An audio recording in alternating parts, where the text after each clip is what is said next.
Bueno, decía, acabábamos de ver, el representante de Distriluz nos ha mostrado, el ingeniero Luis Aguirre nos ha mostrado todo lo que hace Distriluz, todo lo que tiene que hacer para enfrentar la enorme complejidad de atender un área tan grande y con muchas limitaciones. El ingeniero Camac está ahora de innovador, ¿no? Nos ha hablado de hidrógeno, pero conoce muchas otras tecnologías. Y justamente queríamos empezar por el doctor Mateo Gómez.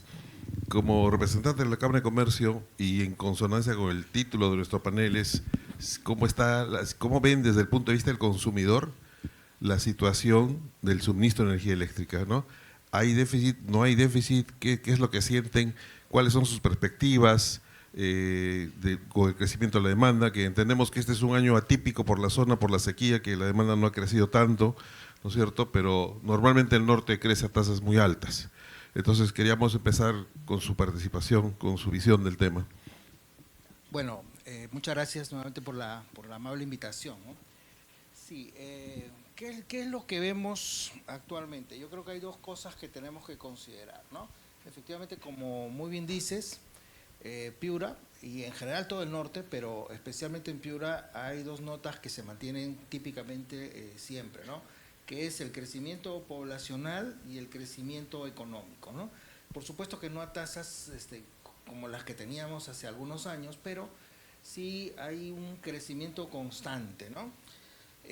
Más o menos estamos hablando, por ejemplo, ya para hablar del sector eléctrico, el PBI regional ha crecido hay un crecimiento más o menos una línea hacia arriba constante, y hablamos básicamente de que, por ejemplo, se ha duplicado de 1.000 millones a más de 2.000 millones de soles entre 2007 y 2023, ¿no? Entonces, eso implica que hay una demanda constante, un aumento constante de electricidad, ¿no? Bien es cierto que en Piura más del 90% de la población tiene acceso a la energía eléctrica, ¿no? Pero todavía hay un 10% por cubrir, y ese 10% básicamente está ubicado en los sectores rurales, ¿no? También hay que decirlo, ¿no?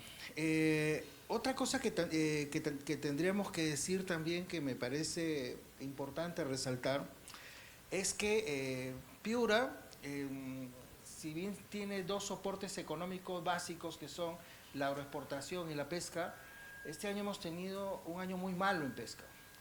Y la pesca ha reducido bastante, por lo menos en el norte. No sé si hacia el sur me parece que es un poquito diferente, pero en el norte estamos un poco mal en pesca, y el grandísimo año que esperábamos tener en agroexportación, pues parece que eh, no va a ser malo, pero no va a ser tan bueno como esperábamos, ¿no? Y peor con la sequía, ¿no? Claro, y ese es uno de los, y a eso voy un poco, ¿no? Básicamente en Piura entiendo que la oferta de electricidad es una buena parte, cerca de la mitad, viene básicamente del agua, ¿no? Tiene que ver con el agua, ¿no? Y en cambio las energías renovables, la electricidad que proviene del gas, es todavía un sector pequeño del aporte, ¿no? Como fuente de electricidad, ¿no? Entonces, ahí creo que hay una oportunidad para Piura, no depender tanto de petróleo, no depender tanto de interconexión necesariamente, sino empezar a generar electricidad a partir de energías renovables, ¿no? En Piura hay grandes extensiones de terreno, hay brillo solar todo el año, tenemos gas, entonces creo que ahí hay una oportunidad para cubrir ese déficit que vemos que va a venir en los próximos años, que tiene que ver con el crecimiento económico y con el crecimiento de la población, ¿no?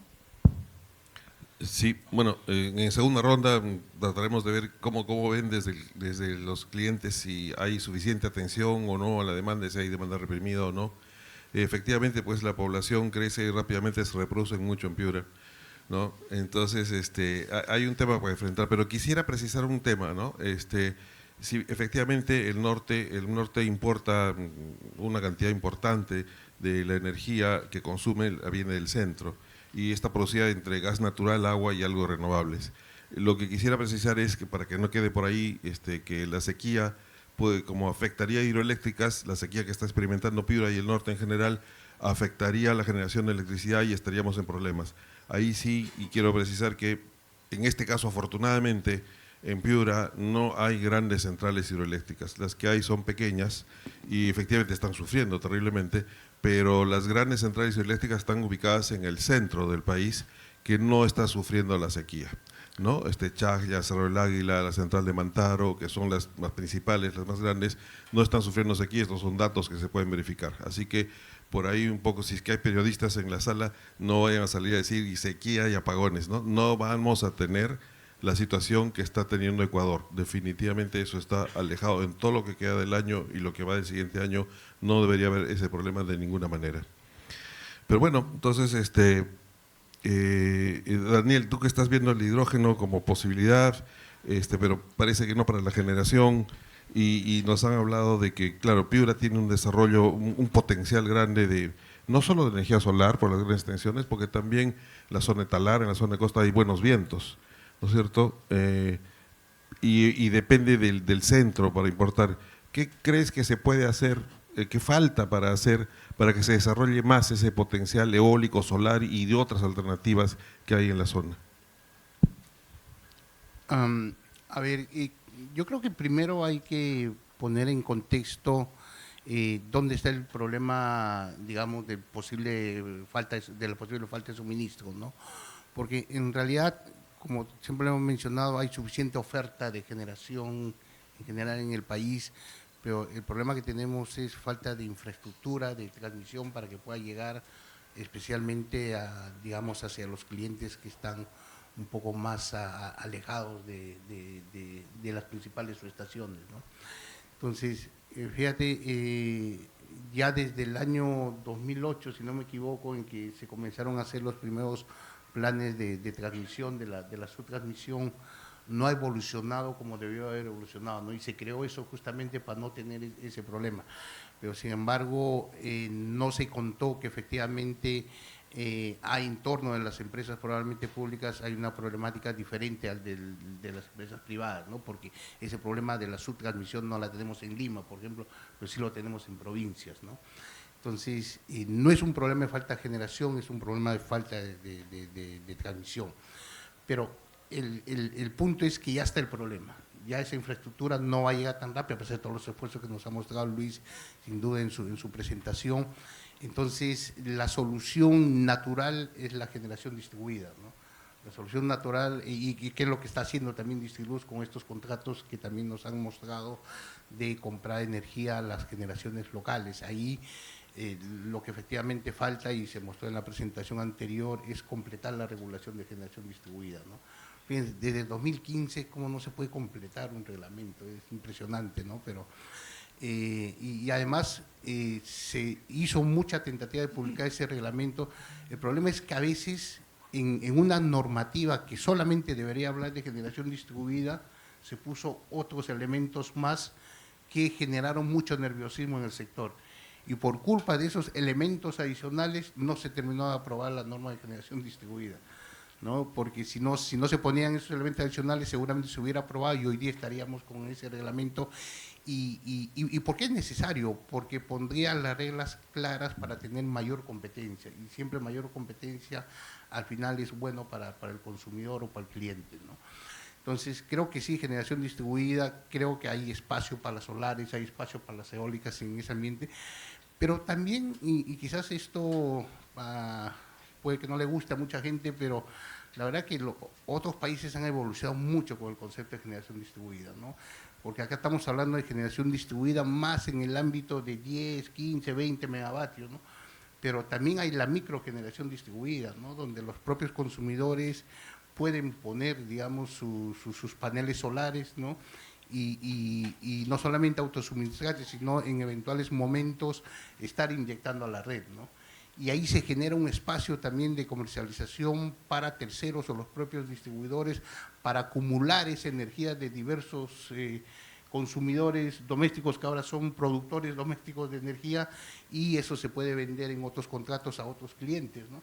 Entonces, mecanismos como eso, por ejemplo, en Estados Unidos hay un montón, eso genera un dinamismo enorme y desestresa las necesidades de red de transmisión o de traer generación, digamos, de grandes distancias, ¿no? Entonces, eso es una parte que también estaba en este reglamento de generación distribuida, ¿no? Pero que faltaba complementar. porque para eso se necesita también tecnología, para eso se necesita, digamos, una nueva dinámica en las compañías distribuidoras para poder administrar ese otro tipo de negocio, ¿no? Pero me llama una repregunta. ¿Es así de cierto que la falta de reglamento hace que no se pueda invertir en generación distribuida? ¿Por qué un hogar, por ejemplo, no puede instalar los paneles solares dimensionados de tal forma que no tenga exceso para inyectar a la red, que es lo que requiere el reglamento, ¿no? Cómo manejar cuando el consumidor se vuelve productor e inyecta a la red, sino solamente para reducir su consumo y comprar menos de la empresa distribuidora.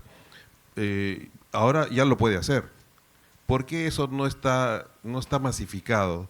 Hay sol, conocemos, hay vendedores de equipos, de sistemas completos, hay todo eso hay. Hay financiamiento verde por todos lados están ofreciendo. ¿Por qué crees tú que no está funcionando, no se ha disparado eso, o es solamente por la falta del reglamento? Mira, son muchos factores, pero lo que pasa es que si el reglamento te permite generar más valor a eso, obviamente vas a tener más interés en instalar, ¿no? Porque el hecho que vendas la energía que no utilizas en algún momento, hay los casos, por ejemplo, de California, cuando uno ve, hay consumidores que al final del mes su factura es cero, ¿no? Porque entre lo que han inyectado a la red y lo que han tomado de la red, ya está, ¿no? Entonces, sí genera mucho más valor, ¿no? Es cierto lo que tú dices, podían hacerlo y quizás no lo están haciendo porque falta también más conocimiento del tema, ¿no? Pero con el precio digamos, que tiene el consumidor peruano, no es que necesariamente instalarse te va a dar todo el beneficio, probablemente la recuperación del precio de capital puede demorar mucho tiempo para un consumidor doméstico, ¿no?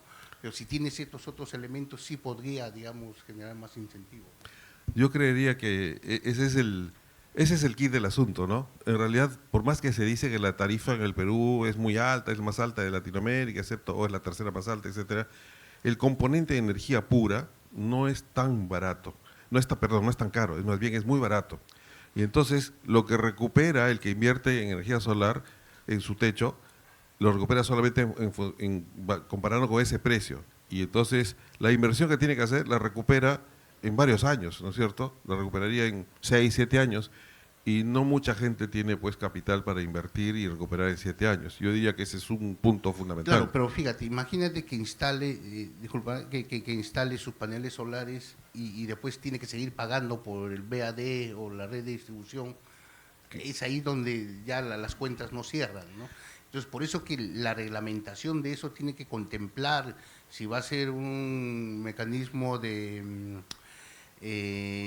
hacer un neteo de la factura, ¿no? del bill o del electrón, del flujo de energía, ¿no? Entonces, todo eso tiene que ser reglamentado para realmente ver si le genera un beneficio o no, ¿no? Correcto. Luis, creo que justo querías comentar sobre el tema, pero te añado una pregunta adicional. Así como, después de que comentes lo que querías comentar, nos has mostrado que, digamos, Distriluz ha generado un modelo de negocio interesante haciendo contratos con pequeñas generadoras, ¿no es cierto?, que es generación distribuida, esencialmente de gas acá en Piura, ¿no es cierto? ¿Por qué crees que no se han desarrollado contratos similares con centrales solares acá en Piura?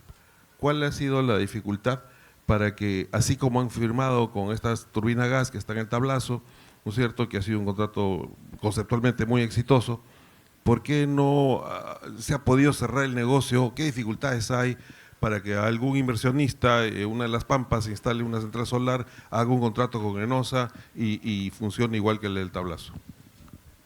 Sí, bueno, actualmente hay contratos ya suscritos. ¿Hola? ¿Hola?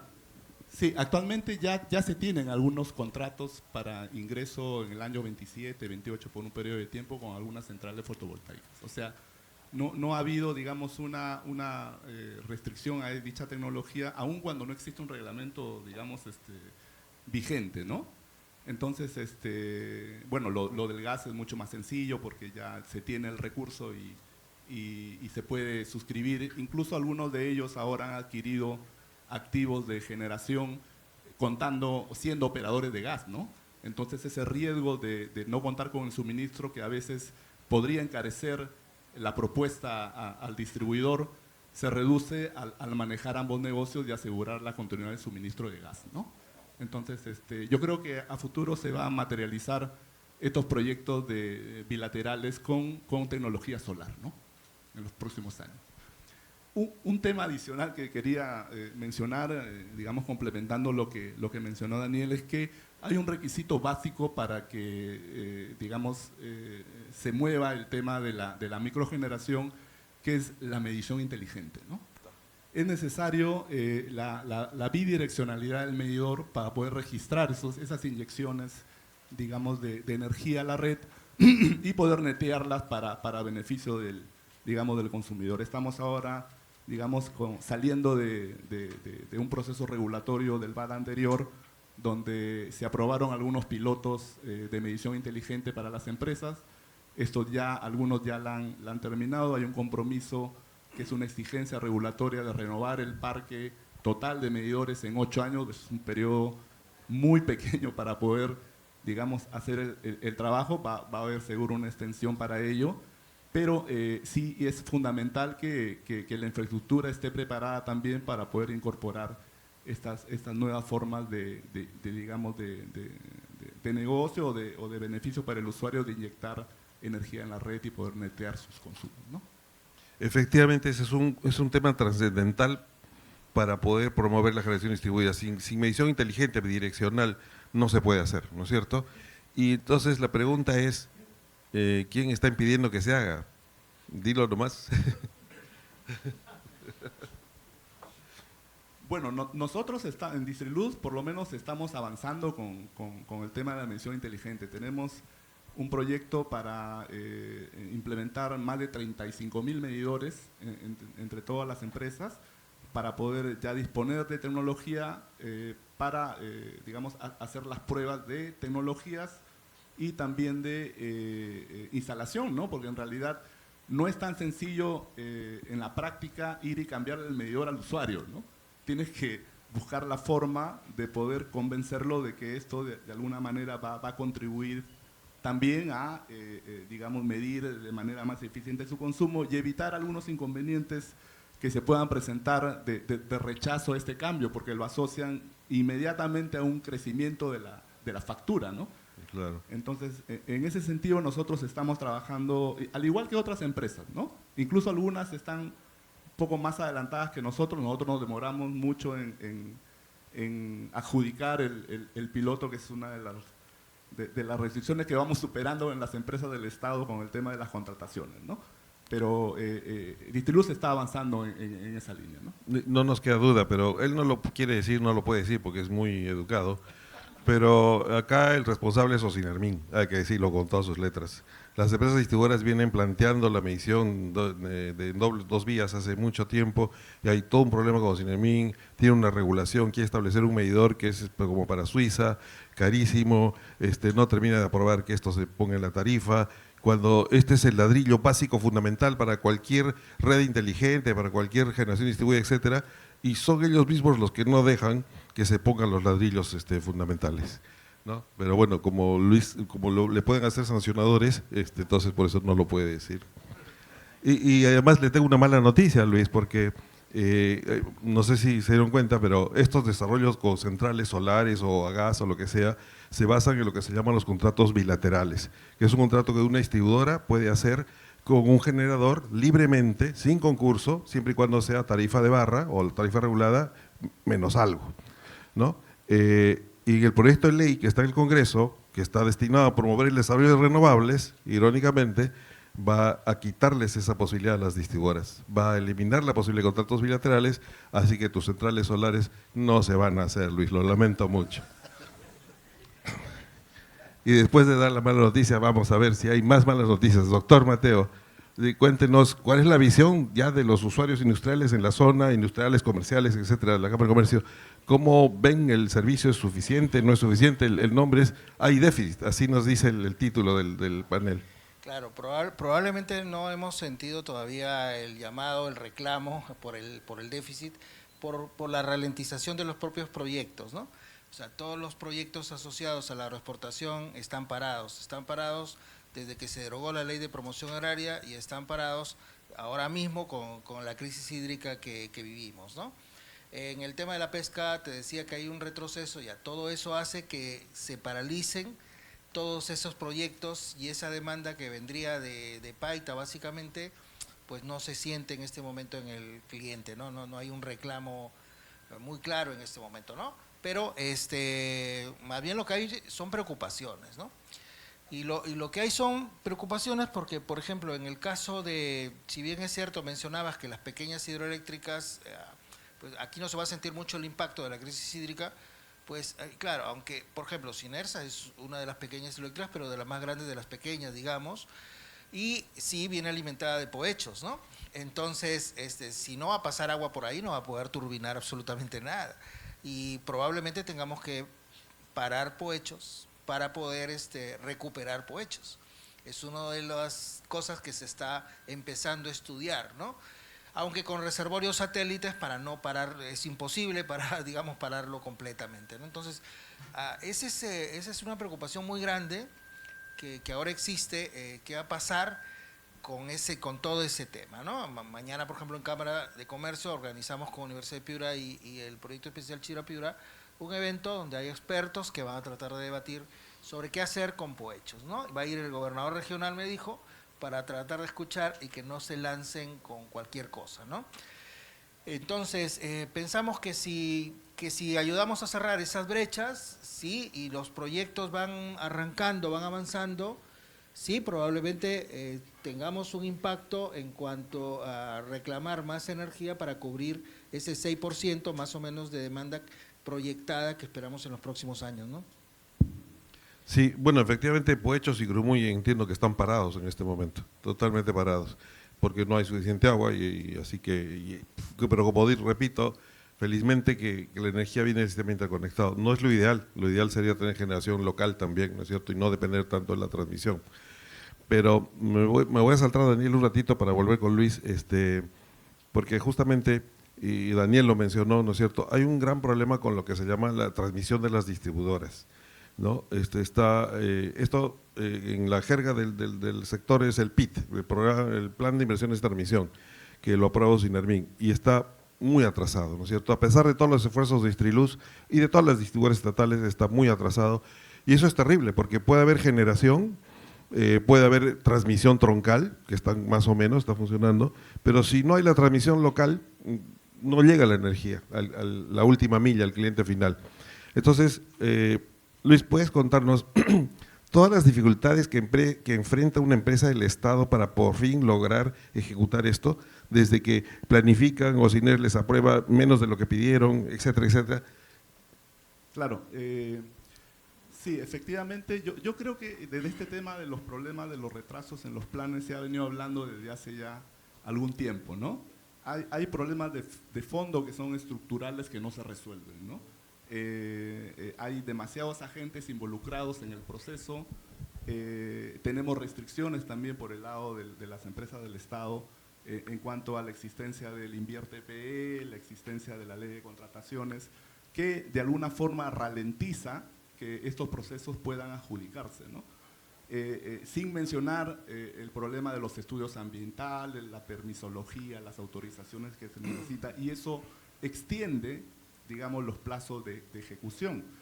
En ese sentido, parece ser que la propuesta del libro blanco va a introducir algunos mecanismos que permitan arreglar estos problemas digamos, que son básicamente de fondo para poder resolver el tema de los planes de inversión. Y definitivamente es un problema porque cuando concluyes un PIT con una serie de obras, deben estar en servicio para formular el siguiente plan de inversión. Y si estas no entran a tiempo, entonces el plan que has formulado, tomando como base que esas instalaciones existen, finalmente no se cumple, ¿no? Y cuando por fin entran, encima Siner los multa. Bueno, el tema sí, no, pues, no lo quiere decir. Ese es el otro tema también, ¿no? Pero yo creo que en realidad, por lo menos en Distriluz hemos estado haciendo bastante esfuerzo por tratar de reducir estos plazos, ¿no? Pero temas, por ejemplo, como que el proceso de aprobación de una obra o de un proyecto en el PIT sufre un proceso riguroso en el procedimiento. O sea, Sin embargo, esto lo vuelven a hacer cuando, digamos, evalúan el proyecto para cumplir con el Invierte PE. Entonces, o sea, ese proyecto tiene que hacerse sí o sí, es vinculante, o sea, no hay forma de que no se realice. Entonces, esta revisión adicional para poder cumplir los requisitos de Invierte resta, digamos, un tiempo importante para poder estar ya haciendo la ingeniería de los proyectos, ¿no?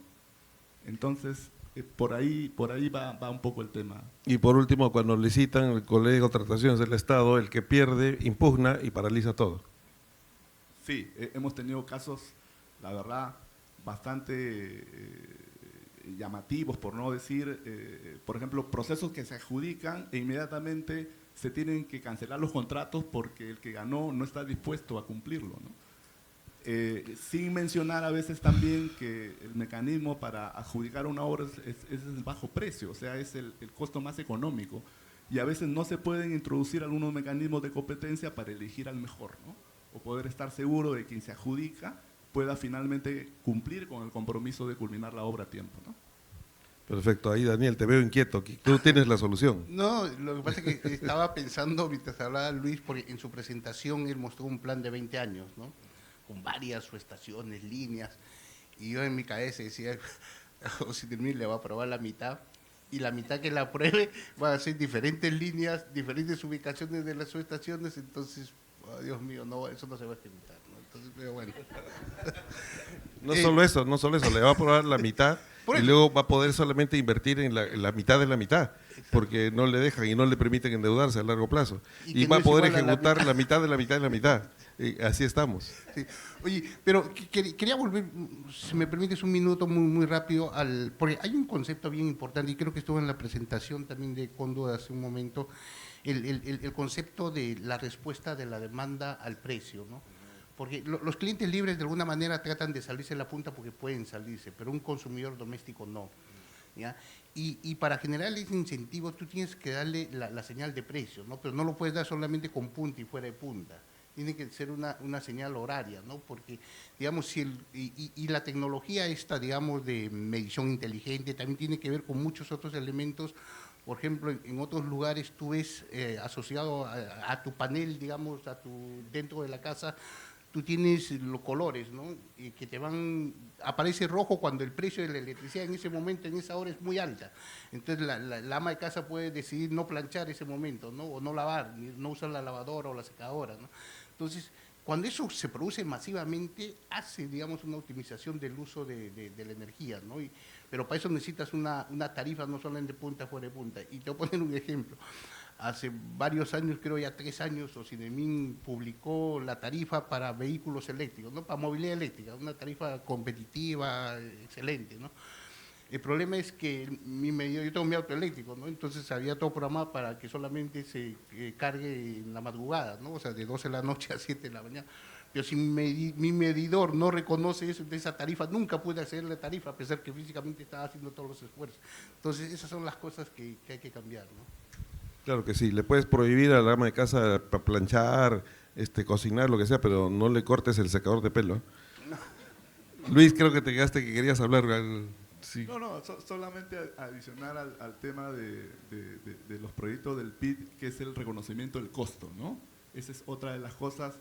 Hay diferencias entre el costo de una obra en la realidad cuando lo instalas y finalmente liquidas, con el valor reconocido, digamos, por Ocinermin, ¿no? Para dicha obra.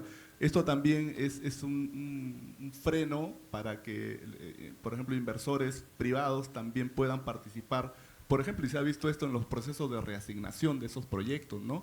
Que no han tenido el éxito que se esperaba justamente por este tipo de diferencias que existen, ¿no? Claro que sí. Un comentario final, doctor Mateo. Nada, decir que pese a la situación actual en el sector empresarial todavía estamos en tramo optimista. Es decir, a diferencia del año pasado, hace 2 años, a la pregunta de si se esperan, se vendrían, vas a invertir en los próximos 6 meses o el próximo año, más de la mitad, más del 60%, dicen que sí. Entonces, estamos en un tramo optimista, pensamos que estamos saliendo de la parte más baja del ciclo y Ojalá que se vengan, que se destraben todos esos proyectos públicos y que la inversión privada se reactive para empezar nuevamente a recuperarnos, ¿no? Felizmente que puso la nota optimista entre tanta mala noticia. Muchas gracias, felicitaciones, aplauso por favor para nuestros panelistas.